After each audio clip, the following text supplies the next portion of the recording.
So coming up in the next segment, we hope you will stay tuned for Bruce Murakami's story of forgiveness. I think about it and I think I don't know how I possibly could have forgiven what he forgave, and then what he's done with it to save other lives. It's Channel Mom with Jenny Dean Schmidt. We're here for you. I'm Tom Walker with American Family Insurance. If you have questions about insurance or other services we provide, I want to help. You're always welcome to contact me or simply stop by my office so we can get to know each other. Thanks for visiting and have a great day. Call Tom at Tom Walker Agency, your American Star certified agency. Excellence in customer experience at TomWalkerInsurance.com. Let me just briefly tell you, because I'm going to have Bruce tell his own story, that Bruce Murakami is the founder and director of Safe Teen Driver. But it is not a boring topic. You think, well, of course we all want teenagers to be safe drivers. His story and what caused him to do this and the tale of forgiveness behind it was enough to make me bawl when I watched it on the internet. So I hope it's going to bless you too. We want to welcome to the Channel Mom Show, Bruce Murakami. Thanks so much for being with us today, Bruce. Hi, Jenny. Thank you very much for inviting me to join you today. Oh, it's my honor and my pleasure. Why don't you, if you don't mind, I'm sure you have rehashed this story more than you would have liked to, but why don't you tell folks what unfolded in your life? How many years ago now? It's going to be 15 years. 15 years. Okay. 15 years since I lost my wife and my daughter. Yeah. And so can you tell us how? Well, it was a beautiful day. I lived here in Florida. I was living in Tampa, Florida at the time. And it was one of those right around noontime, and I had come home to join my wife and my daughter for lunch. My daughter had stayed home from school that day.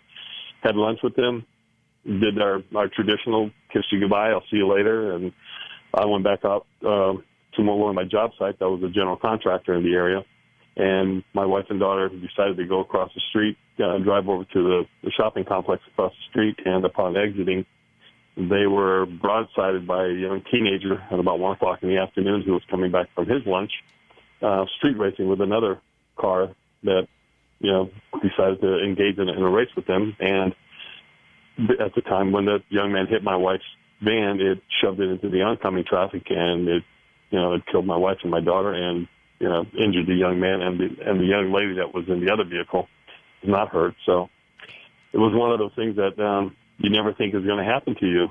I happened to come upon the scene a few minutes after the crash had happened, and one of those things I didn't want to, I try to avoid crashes like that, but it was one of those things, something drew me to it. Yeah. And when I went to look at and I saw what the vehicles were involved, which vehicles were involved, I realized one was mine.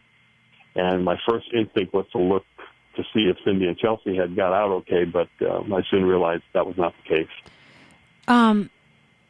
I don't want to be too hard on you today, but what was the feeling that, I can't imagine what would happen to my heart and my head and my stomach. I think I'd feel like throwing up. What was the moment when you realized that was your vehicle? From what I was told, I passed out.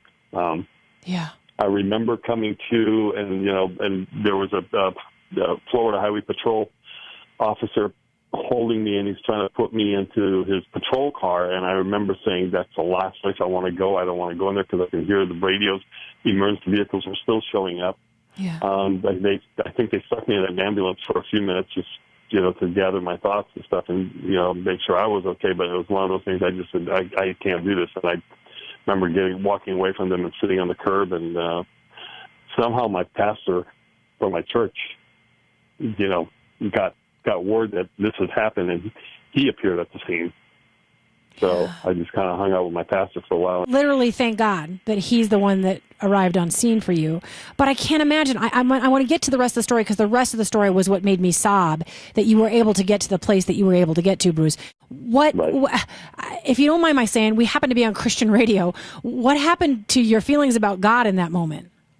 Well, I can tell you what, it shook my faith, because, as a Christian, and we were very involved in our church. All the churches we were part of. We really got grounded ourselves. We got involved with the ministries. We had a heart primarily for outreach.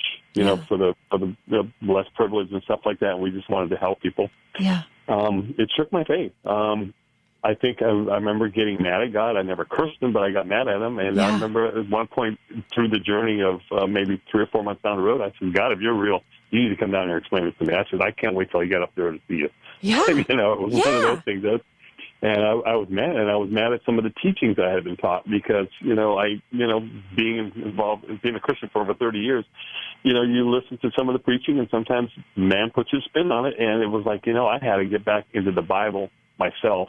Yeah. And without anyone talking to me about it, and just letting God speak to me through the Bible.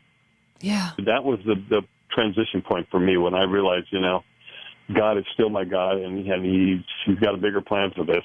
So he does, and if you were here, I'd hug you for what you've done for God and on behalf of your wife and your daughter, because I think I read at some point or listened at some point where you said, "This is what my wife would have wanted." So let's tell the rest of the story.